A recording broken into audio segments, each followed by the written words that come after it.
Hello, everybody out there in YouTube land. So, it is negative 30 degrees out today. So I boiled some water and we're going to throw it in the air.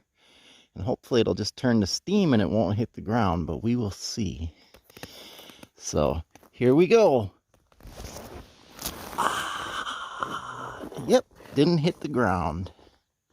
Just turned into a big steam cloud.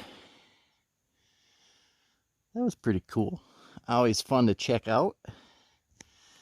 Not a bit of it touched the ground.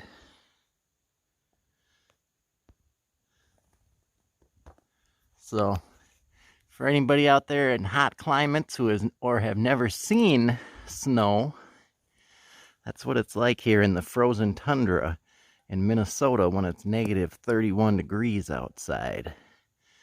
So, I hope you guys thought this was kind of cool. I did. In the comments below, let me know if you guys have any questions about anything ever on the homestead here. Hit that like button and subscribe. It helps us out. I'll see you guys later.